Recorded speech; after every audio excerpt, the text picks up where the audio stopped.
Hey guys, what's going on? Sitting here getting ready to go into the gym Saturday night. I don't usually work out in the evening, about 6 o'clock right now, but didn't wake up early enough. I was up till 5, 6 o'clock this morning, so I didn't really get early morning gym time today. And I can say it's an excuse, and that's kind of what I was thinking in my mind right now, because there's a book called Magic of Thinking Big. It's recommended in business big time. I've never read it. I don't have an excuse for that. I've never read it. But I do know that one of the things inside of it is excuse-itis. They got detail-itis, excuse-itis, and procrastination. 3 of the biggest failure diseases that are out there. And, I've been in business for a lot of my life.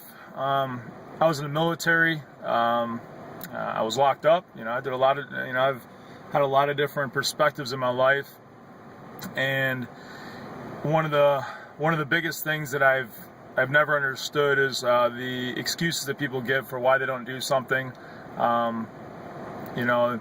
There's a backside of this too, because there's a lot of times people don't need to explain why they're doing something.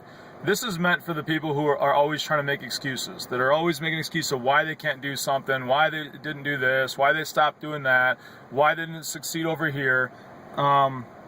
There's always a backstory to different things that we fight through in life. It's not always just face value. But I've heard so many excuses since I've been in business about why somebody can't do something. I've heard, you get the basic excuses of the weather's not right, whatever. This is for sports, this is for business, this is for anything.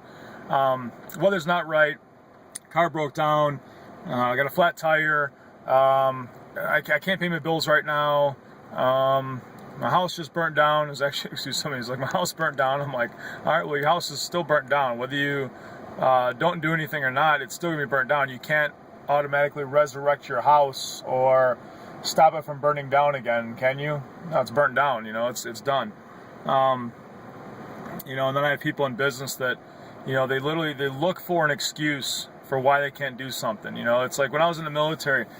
You'll get guys that will see something that's off or that's wrong, and they will purposely, not look in that direction or act like they're doing something else, or, think it's below their pay grade or whatever, and they'll point to somebody else to do it. They'll delegate it to somebody else instead of just, taking leadership back and actually doing it.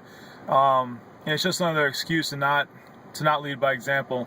But I've had people quit in business and walk away from business for some of the goofiest, most nonsensical reasons I've ever heard in my life. I've had guys quit business because they said their spouse didn't support them. Here's a tip. It's in a relationship, there's a lot of times you're going to support each other in what you're doing. You should. You really should. But there's a lot of times you're not going to support each other, and you just have to learn how to tolerate each other enough till you get to, or remind each other what you really want in the first place. I've had, let's just be honest, I've had relationship failures because a lack of communication, lack of what's really going on, lack of what our purpose is, lack of understanding each other. I've had people walk away from business because it's just, I don't have any time left. And it's like, well, why did you get started in business in the first place? Didn't you get started because you wanted more time in your life? And if you don't just, focus for a short period of time, you can walk away.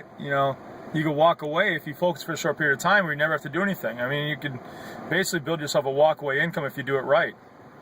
I've had people quit business because their back hurts. I've had people walk away from business because of some of the smallest reasons. One of the most recent ones that blows my mind is I have people quit business because they don't like my relationship. They don't like where my relationship has gone. They don't approve in my decisions in my own personal life, and they walk away from a business of their own it makes no sense whatsoever. It's like, okay, so you're telling me that you were in business because of my relationship. You were in business because of who I was. You weren't in business because of what you wanted, because of where you wanted to go, because of your why. You were in business because of me. That makes no sense. Now, people will start business because of who you are. You'll sponsor and you'll work with people who are just like you. not what you want.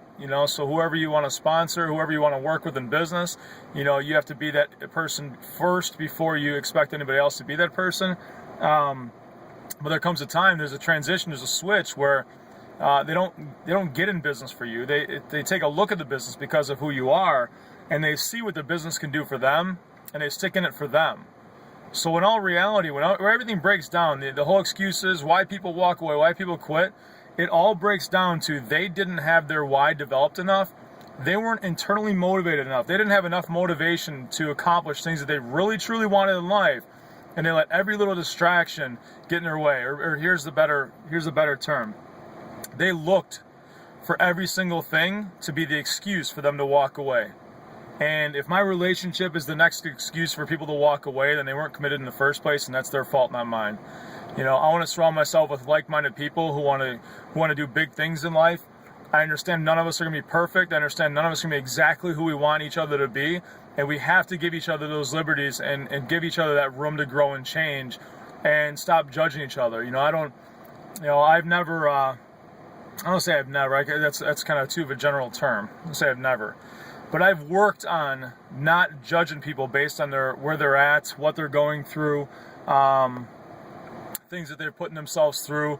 But especially if I've ever had a friend who's gone through a relationship struggle or issue, I've never pushed them to the curb. I've never kicked them in the freaking dirt.